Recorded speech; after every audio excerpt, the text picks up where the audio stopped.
Sisi ke-6 buku Case Study Research and Application karya Robert Kayin, yang memperdalam pemahaman kita tentang metodologi studi kasus dalam penelitian sosial.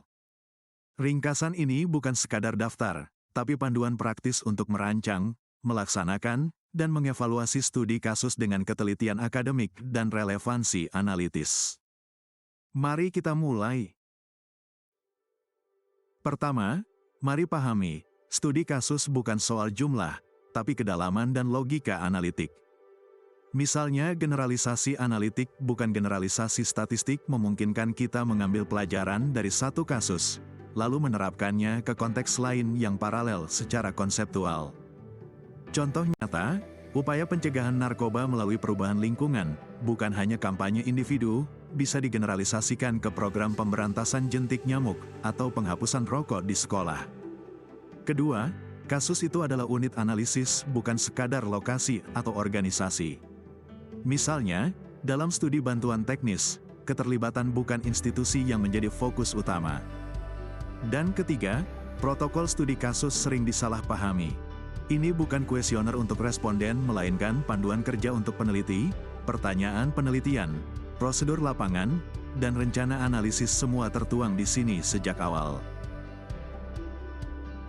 Studi kasus yang kuat bersandar pada keragaman sumber bukti, dokumen, wawancara, arsip, observasi lapangan, bahkan artefak fisik. Misalnya, dalam studi penutupan pangkalan militer, data arsip memungkinkan analisis tren selama 5 tahun, melampaui batas waktu kerja lapangan. Untuk memperkuat validitas, kita gunakan triangulasi, ketika wawancara, dokumen, dan catatan arsip saling mengonfirmasi, kepercayaan terhadap temuan meningkat signifikan.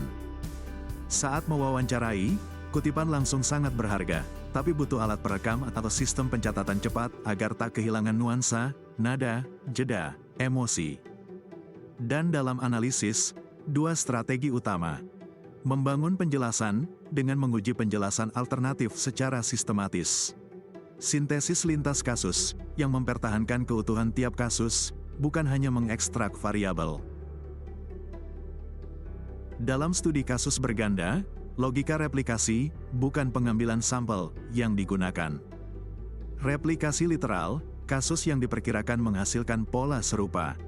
Replikasi teoritis, kasus kontras, tetapi menjelaskan fenomena yang sama dari sudut berbeda.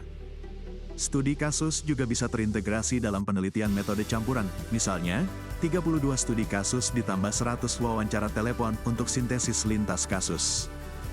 Untuk tim peneliti, pelatihan dan protokol umum wajib, agar variasi hasil bukan disebabkan oleh perbedaan metode, melainkan oleh perbedaan kasus itu sendiri.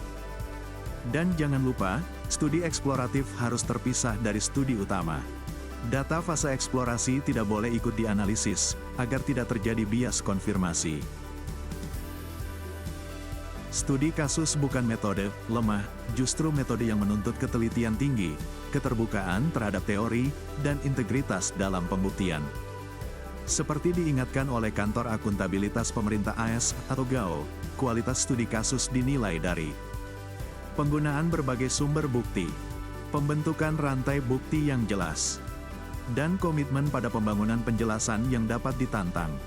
Terakhir, teori bukan hanya untuk studi eksplanatori, bahkan studi deskriptif membutuhkan teori deskriptif untuk menentukan apa yang perlu dijelaskan, mengapa, dan sampai sejauh mana. Semoga video ini membantu Anda merancang studi kasus yang lebih kuat, kritis, dan berkontribusi nyata. Jika Anda sedang menyusun proposal atau laporan studi kasus, ingat, kedalaman lebih penting dari keluasan, ketelitian lebih berharga dari kecepatan. Terima kasih telah menonton. Sampai jumpa di video berikutnya.